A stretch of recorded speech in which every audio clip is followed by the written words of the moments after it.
what's going to happen to your dreams if you don't have the resources for food, energy and materials? You've heard about dreams today, and you'll hear some more about dreams later on. What you need to think about is how what you do now is going to impact your ability to fulfill those dreams in the future. My dream is that we'll all work together to create sustainable resources going forward so that we can all realise our dreams and the dreams of future generations. Food, energy and materials, they're all related. How are they related? They all use non-renewable resources in their production. Food generally relies on mined phosphorus. We use a lot of mined phosphorus that's put into the soil to allow high intensity production of food. That excess phosphorus, by various means, ends up in our oceans, either through soil erosion or leaching. Energy, this mostly comes from fossil fuels or uranium.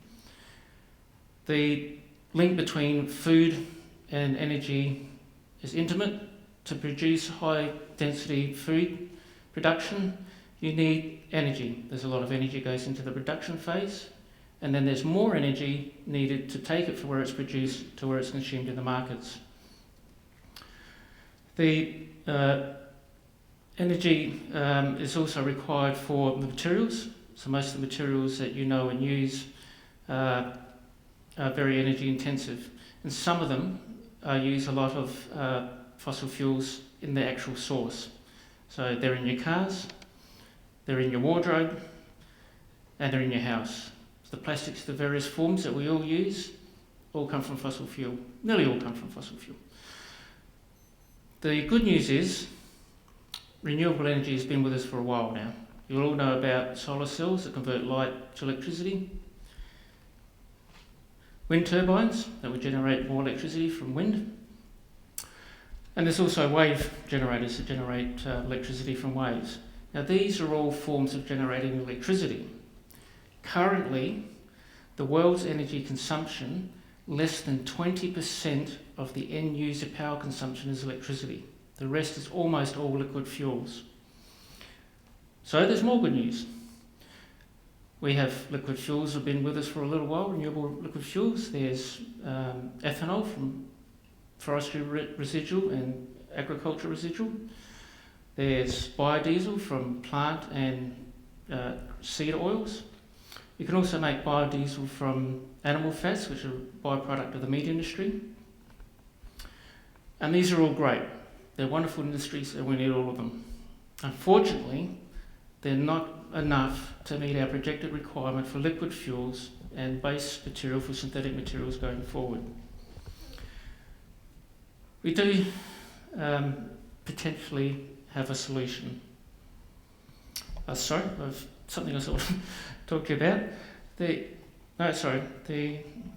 do potentially have a solution, algae. Algae is a water-based plant and doesn't require soil. Therefore, the soil quality doesn't matter. Even better, it can grow in poor quality water. There's a strain of algae being grown now that grows in water that has salt 5 times the concentration of seawater. The algae is also currently produced to make products such like omega-3s and beta-carotenes.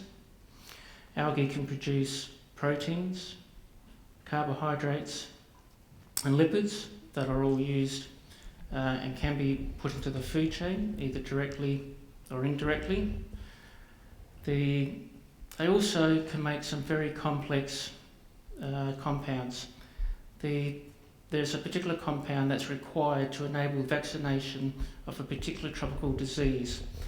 And this protein can only be made by algae because algae have 2 different metabolic pathways. Unfortunately, it's not all good news. Algae don't grow to very high concentrations in the water, and you've got to get the algae out of the water to be able to utilise that biomass. And there are lots of people who will tell you it's never going to be possible to commercially grow algae because of that requirement to get the algae out of the water. these might very well be the same people who told us that diesel cars would never sell in Australia and hybrid vehicles will never sell because the cost is too high compared to the conventional technology. Well, according to the Australian Bureau of Statistics, sales of diesel passenger cars doubled between 2008 and 2013. Toyota alone has sold over 3 million hybrid vehicles globally because early adopters bought the technology. They bought the technology not for short-term economic gain. They bought it because they believed and understood the need for that technology.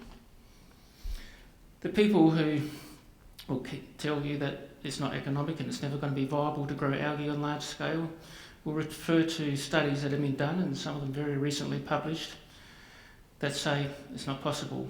But these studies all neglect emerging technologies, and deliberately so. These emerging technologies massively reduce the power consumption required to separate the algae from the water. You need to combine more than one of those technologies to get the best effect, but they've all been proven at pilot scale, and they're all moving towards commercial scale now. The future is coming closer. I'm personally very, very fortunate to work with a very talented group of people from industrial and university organisations from around the world, and we've established a pilot plant, sorry, there's my hybrid vehicle, in western suburbs of Brisbane, known as the Solar Biofuels Research Centre. And on this pilot plant, what we do is we compare different methods of growing algae side by side, and we monitor those systems as they're producing, and this enables us to determine the strengths and weaknesses of those different systems. What we do then is try to make a better system, so overcome some of the weaknesses, take advantage of the strengths. What I like to do when we look at that is look to nature. One of the key issues about algae is light. It needs light to grow. Unfortunately, if you give it too much light, it suffers from what we call photoinhibition and it doesn't grow.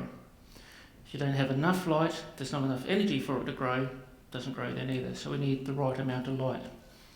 So one of the issues we have to overcome is how do we get the right amount of light to as much of the algae as we possibly can. One of the methods in nature is some algae change their buoyancy, so they move in and out of the light zone. That's how they avoid becoming photoinhibited.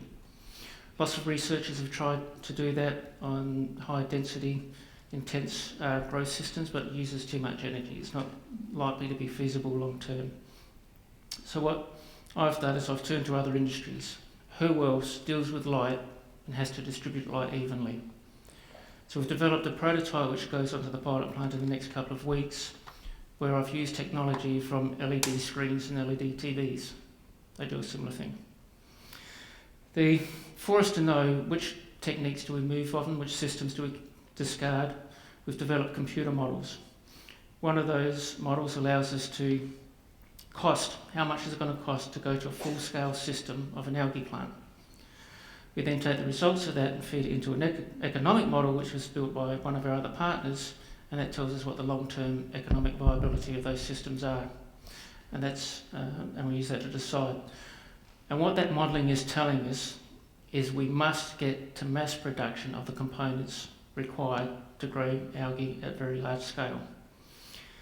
What we need is early adopters. We need people who are going to take on the systems and grow these systems at a reduced economic margin to create the demand so that we can get to mass production and reduce the overall cost and the long-term viability of these sorts of systems. My challenge to you is, what are you going to do to encourage long-term sustainable resource development? Thank you.